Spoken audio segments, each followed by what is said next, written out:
Welcome to Hometown Haunts. Tonight, Mo Valley Paranormal investigates the Hart Chapel at Clarion University.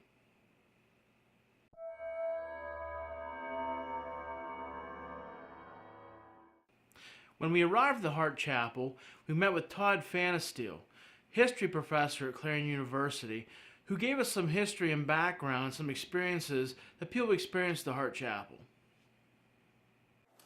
Hi Todd, my name's Tyson. Hi, Todd Fanasteel. Nice to meet you, Tyson. Nice to meet you. If you can, give me a little bit of history about the Hart Chapel. Yeah, sure thing. It actually was first known as the chapel. It was a Methodist chapel here at Clarion Normal School for a number of years. In the 1930s, they decided to transform it from a Methodist chapel into an actual auditorium so that people could do performances, music, theater, and so forth. A tragic incident happened in the 1930s. We actually had an actor by the name of William from Ohio who was doing a one-man show through the region, through the vicinity. He came here and actually performed his show. Didn't go so well. He was booed off stage, fled the auditorium. When he came back later that night, we assume rather despondent that his career took a major hit in Clarion, Pennsylvania.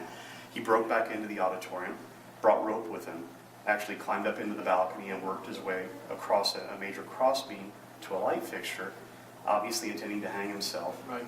He messed that up as well. Okay, so not only did he put the rope around his neck, but when he free fell, but actually free fell too far, and instead of hanging himself, he decapitated himself. Oh, wow, okay. Yeah, so his head landed here on stage, his body landed out in the audience, and Wow. that's one of the primary spirits that we think has activity in here is William the actor. Okay. We've had a lot of activity since 1935, both in terms of electronic voice prints, Right. voices, orbs, video captures as well. So William still likes to put on a show for us, we like to say. That's cool. Yeah. Now, it's called the Hart Chapel. Yes. So I imagine, as well as an auditorium, what was the chapel used for besides just the auditorium? Sure. In terms of a chapel, up until the point that we transformed it to an auditorium, since it was Methodist-based, and actually Clarion University began as a seminary for Methodist training, that we had chapel services in here, just like you would expect in any type of a church or a chapel. Right. Students during Clarion Normal School days, right around the late 1800s and early 1900s, would come here twice a day for chapel services. Okay. There were funeral services that have been held in here at times, university personnel.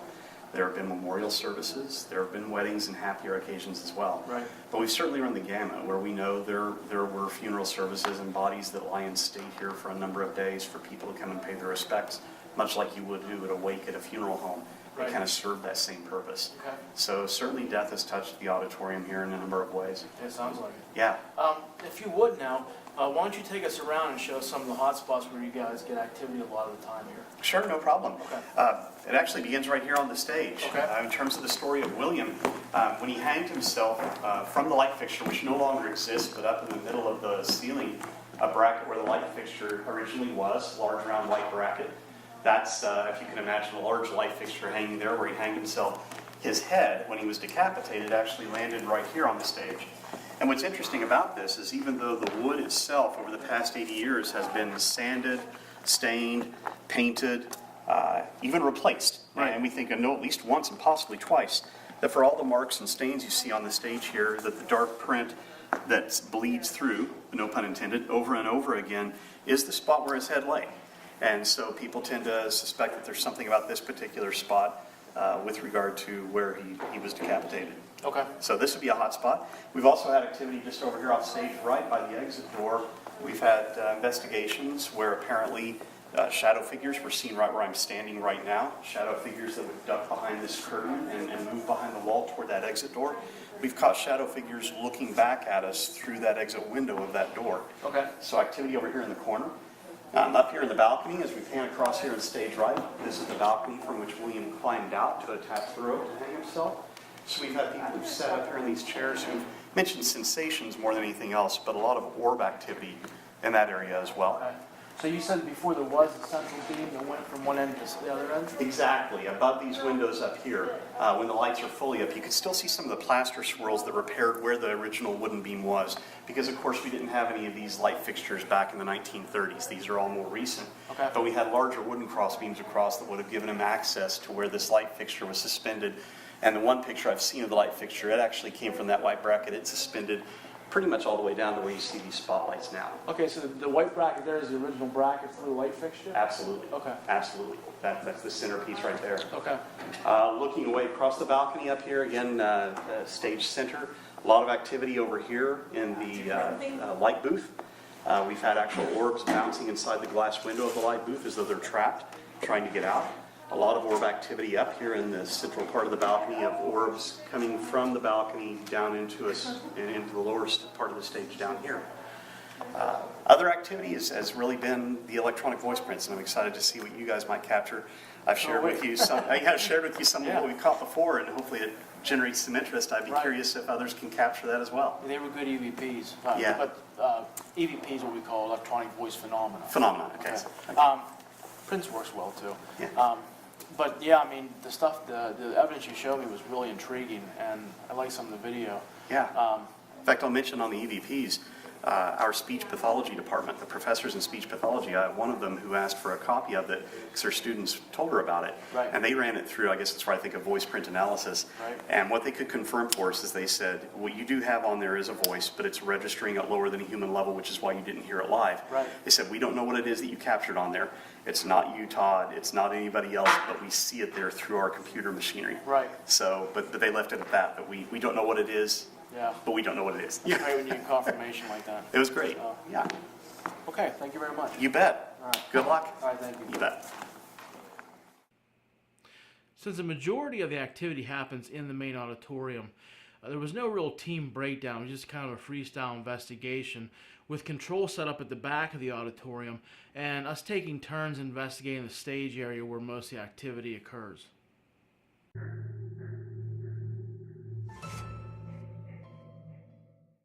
As the investigation begins, Darren, myself, and Mr. Fanasteel are down front, and one of the claims is footsteps occurring on stage.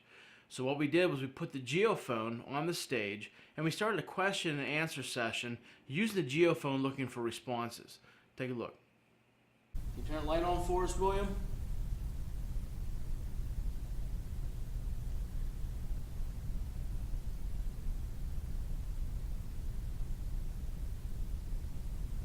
Professor Steele, are you here with us?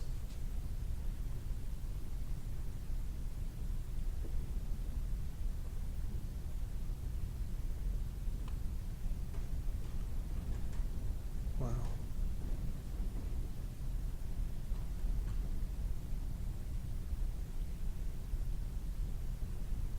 Wind's blowing pretty hard outside. How about Eric? The student who was stabbed trying to help somebody. Are you here with us? Oop. See that? Your phone just went off. Do you guys see that?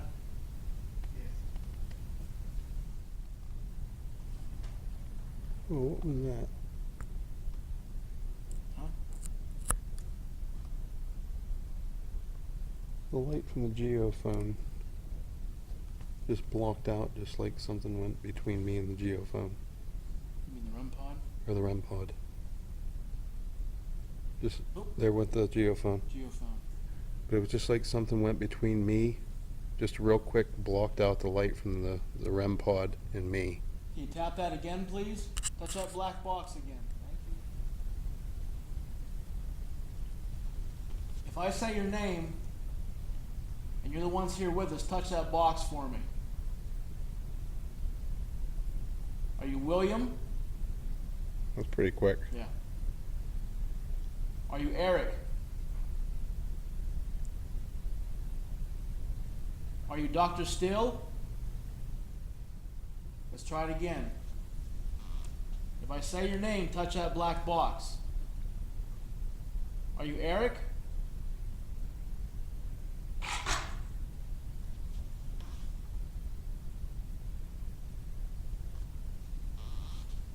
Are you Dr. Steele?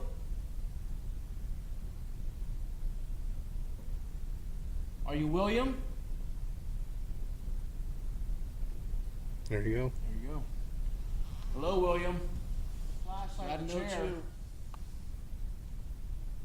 Can you turn that on for us, please?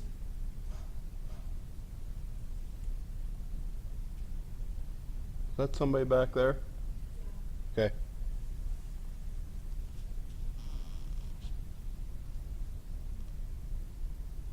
Can you turn the flashlight on for us, William?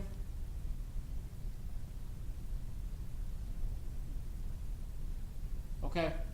Can you do it? You're saying yes. Can you do it for us, please?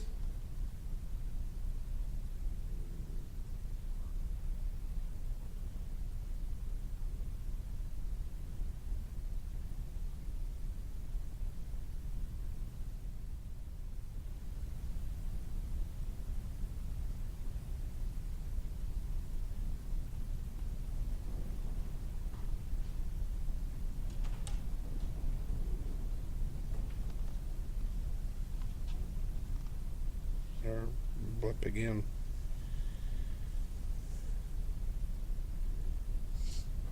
We need something more, William.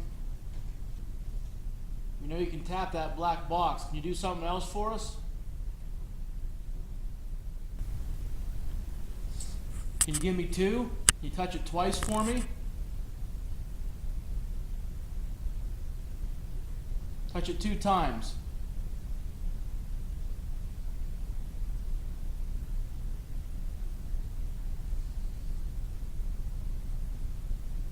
One.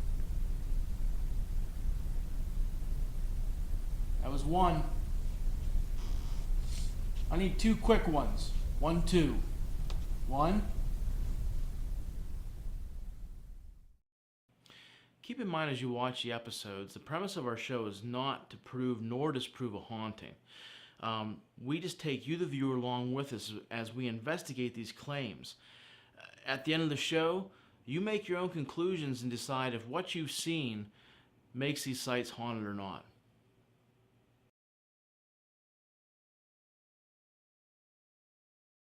Life is full of questions. Your choice for affordable cremation service shouldn't be one. I'm Rob Reed, the owner of the Reed Funeral Home in Houtzdale for over 18 years. Cremation service can be costly, but I understand the importance of value. That's why I specialize in affordable cremation services starting at $985 with no hidden fees. So whether you're looking for the traditional funeral services or our affordable cremation services, look no further than the Reed Funeral Home in Houtzdale. Affordable professional services for all your planning needs. Hey folks, I'm Tyson Lidgett, and if there's one thing I take as serious as being a paranormal investigator is taking care of my hunger. That's why my team and I always come to Highway Pizza in Phillipsburg. With a great selection of pizza made daily with fresh homemade dough, wings, strombolis, garlic fries, and sticky buns. And of course my favorite, walking ready pizza by the slice. It's enough to scare away any hunger. So come on down to Highway Pizza Phillipsburg and check them out. Hey, tell them Mo Valley Paranormal sent you and receive $1 off any round pie or a dozen wings. When it comes to your business name, no one knows how important it is to showcase your business better than Full Throttle Signs. Specializing in banners, vinyl signs, and large format printing, they handle all your promotional needs. So whether it's a lighted sign for your business, advertising for your vehicle with state-of-the-art wrapping, we got you covered. Full Throttle Signs. Check us out at fullthrottlesigns.com. Give us a call at 814-765-5375. At Bombshell Salon, we know how important it is to look the part without paying the price. With over 75 years of combined experience, we are a full-service salon for all your hair needs, along with manicures, pedicures, and waxing. With affordable rates and friendly atmosphere, you will quickly agree that Bombshell Salon is a family destination for all your beautification needs. Located outside of Phillipsburg on Tyrone Pike, open Tuesdays through Saturdays, walk-ins welcome. Bombshell Salon. If your hair isn't becoming to you, then you should be coming to Bombshell. Are you tired of the same old boring night out? Grab your friends and liven up your night at the After Dark. You'll have an amazing night out as you dance the night away to the area's biggest light and sound system. With daily drink specials, a large selection of domestic and craft beers on tap, and live entertainment, you'll never have a dull night again. The After Dark, located at 150 Industrial Park Road, Clearfield. Start living after dark. Welcome back to Hometown Haunts. Tonight, Mo Valley Paranormal is investigating the Hart Chapel on the campus of Clarion University.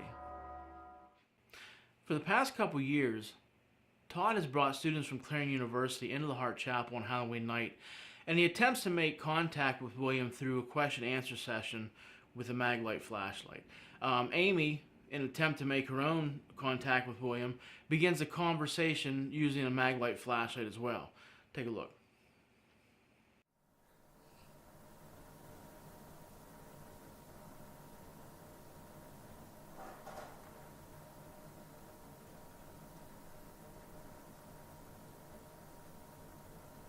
I still want to see you turn off that purple flashlight if that's you, William. You messing with that light? You laughing at us?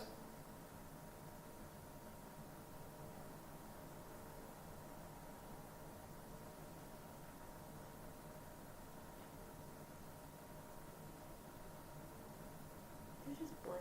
Yeah. Kind of fluttered and then blinked once. Yeah. On the count of 3, turn it, Mom. Yeah. It's supposed to count.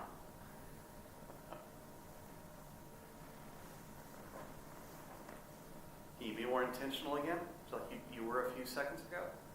Turn off the flashlight and then tap that geophone.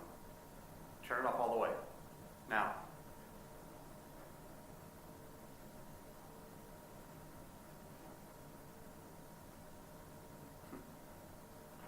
Please.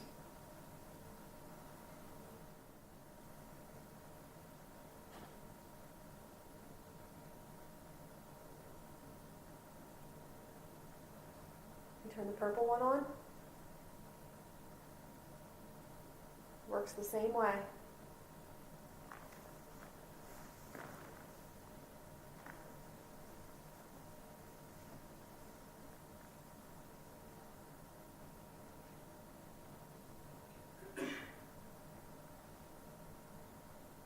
Were you an actor? You turn it off if you were an actor?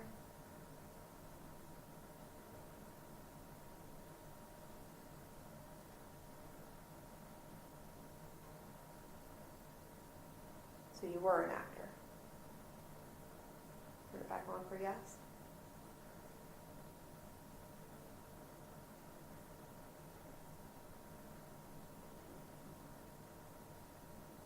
And you can talk to us too on those little devices over there with the red light. We can hear you.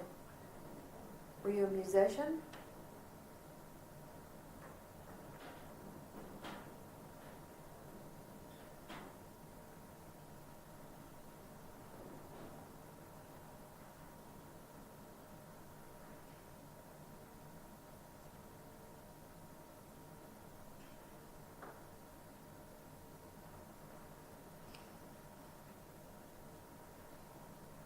How about this? Can you say hello for us loud enough that we can all hear you?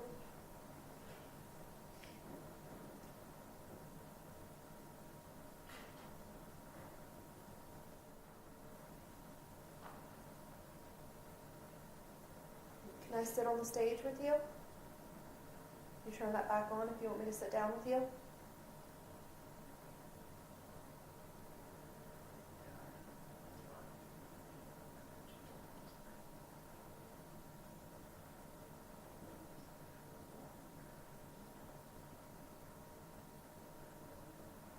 I'm going to sit over here.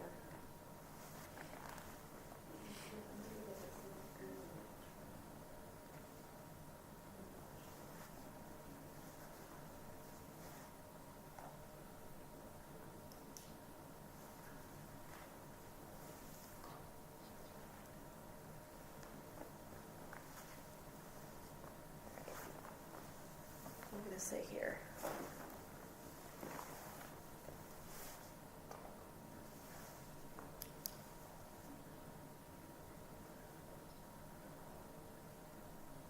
Can you come over here by this device with the green light? If you come close to it, it'll light up to red. Yeah, come over here by me. It won't hurt you.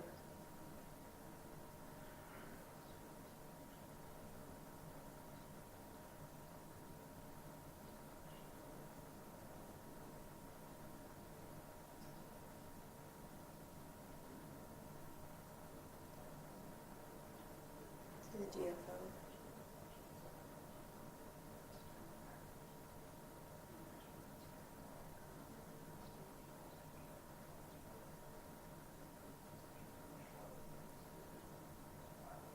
you stay here because you like it here?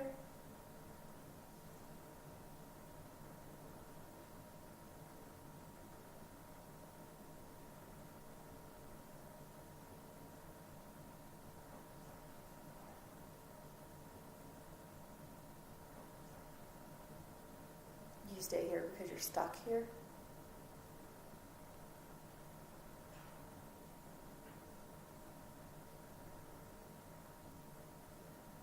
So you do think you're stuck here?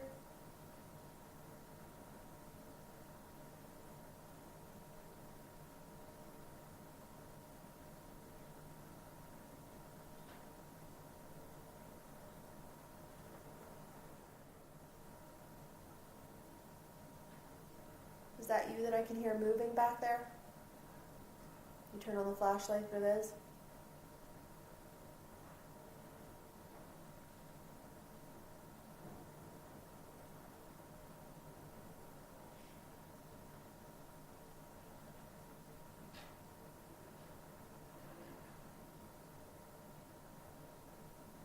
Is Eric here with you?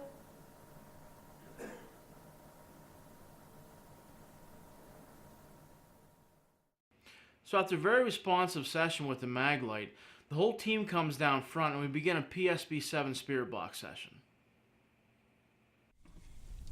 One of the techniques we're going to use right now is use the PSB-7 spirit box. We're pretty skeptical of the device. I mean, we do get legitimate hits, intelligent answers to questions. One of the skepticisms behind it is it does scan the radio. You can pick up radio stations, and it will, you know, there's the thought process that you can matrix stuff you're hearing that is not really an answer, but you're just making it sound that way in your own mind. So here we go. We use the spirit box.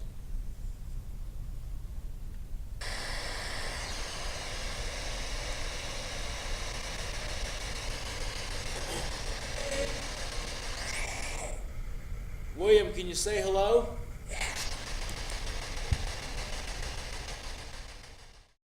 During the PSB-7 session, I say, "William, how did you die?" And we get a very intelligent, responsive answer. Take a listen.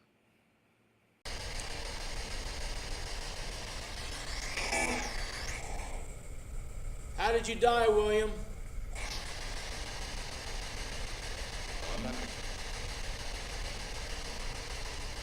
Could you make out what it said?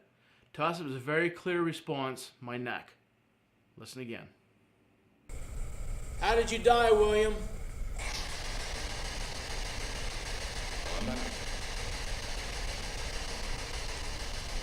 What did that say? That's what I What's thought. that? I thought I heard my neck. That's what I thought it said too. Our next really good hit on the PSB-7, I asked the question, "William, why did you hang yourself?" Once again, another response, very clear. Take a listen. William, why did you hang yourself?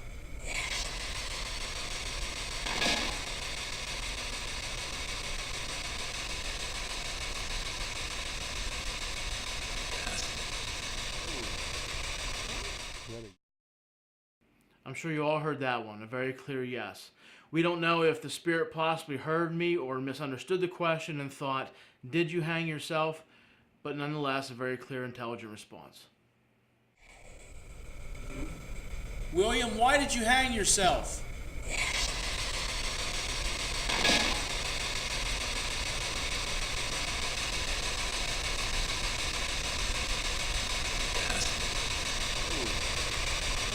Is that a yes?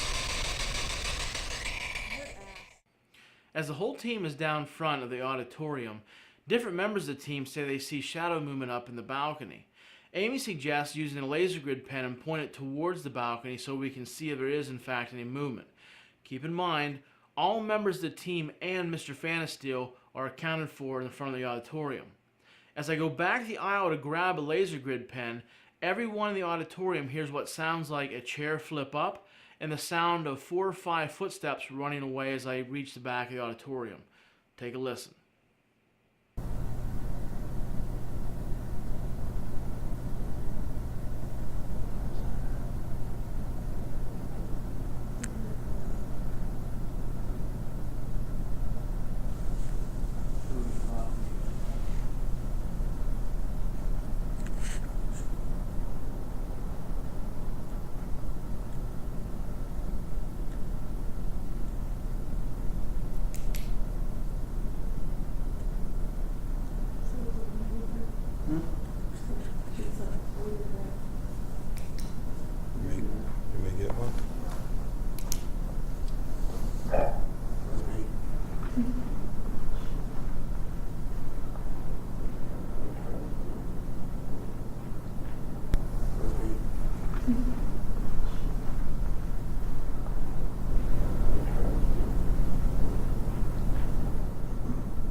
That was like 6 or 7. Yeah, something ran when I came back here.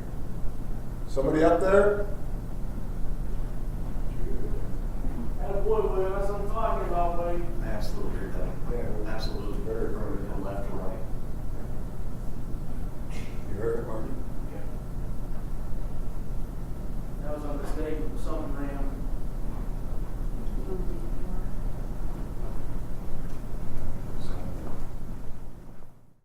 So that's our investigation of the Hart Chapel. You've seen the evidence we've collected. Now the case is in your hands. Haunted or not, you decide. Hey, like us on Facebook and let us know what you think if the Hart Chapel was indeed haunted or not. Thanks for watching.